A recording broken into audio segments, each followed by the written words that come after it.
Илгерки ата-бабаларда касиет болгондо негизи кыргыз касиеттүү калып. Анан карап турган, көзү карап турган ташты жарып ийген экен депчи. Ушу кыргыздардын алдында ушу көрсөт биздин Назар Ньюс маалыматтан кемтигинин көрүүчүлөрдүн алдында бир кандайдыр бир өзүңүздүн кереметиңизди көрсөтүп берсеңиз. Мен сага баарын далилдеп жакшыны айтып берип атам. Сенин ишеничиң, ишенбешиң мага бир тыйын. Мен сизге эл коомчулукка айтып бергиңиз деп атам. А сиз эмнеге чычалып атасыз ага?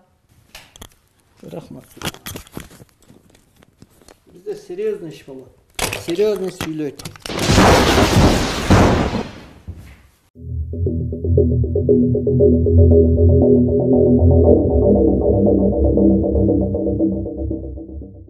Бир 3 күн жатаарда мындай чалып койсоңор, мындай телефондон 2 мүнөт энергия өткөрүп коет.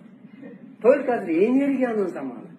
Сендечи мындай элестет, баягы жаш адамды жакшы көрөтсүң, ошол сыяктуу эле сенде энергия болсо ишиң жүрүшөт. Ушуну эстенчи кадимки батарейка окшош да. Энергияны эри бардын заманы эмес дейт азырчы. Бир 3 күн жатаарда мындай чалып койсоңор, мындай телефондон 2 мүнөт энергия өткөрүп коет.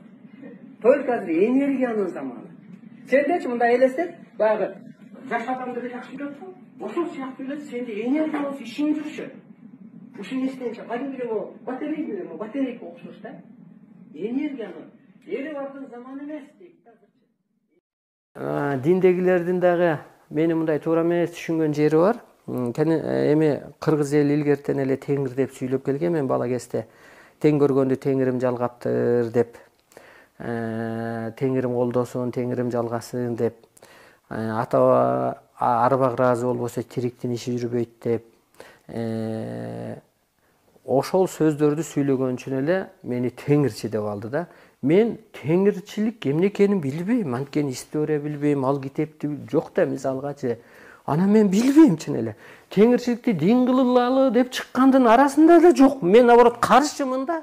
Кантип мындай болот депчи бул. Мен ошого каршымын, урушуп жүрөбүз. А биз эми теңир деп сүйлөйм да, мисалы мен теңир ата деп сүйлөйм, теңирим деп сүйлөйм. Мен Алла деп айта албайм, анткени ал деген аябай күчтүү нерсе. Мен атынан айта албайм. Атамды атынан ата дейм да, ата дейм. Апамды дейм, тура эле Саликан десем апам жүрөгү учпа деп. Мисалгачы атаңды атынан айта албасаң, улуу кишини байке деп аткандай мен Алла деп оозум барбайт. Мисалы Алла дегенди мен мындай түшүнөм да, ал ак деп түшүнөм. Мо алам, жерде эмне ак? Бул ак, бул ак дейт. Мына булак бул ак дейт. Асманда эмне ак десе, ал ак дейт да. Бул кыргыз тилде мен түшүнүгүмдө.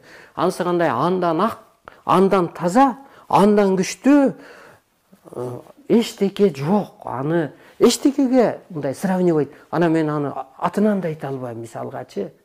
Анан ага караганда мына ак менен караны, жаман менен жакшыны, оң менен солду, ысык менен суукту, асман менен жерди, аял менен эрди теңдеп берген теңир десең, мындай жеңилирээк, мындай эркелеткен ат да берилет да. Ошон үчүн мен мындай туура түшүндүрүп кетким келет да, бир сөз болсо дагычы. Анан тетирсинче мен ойлойм,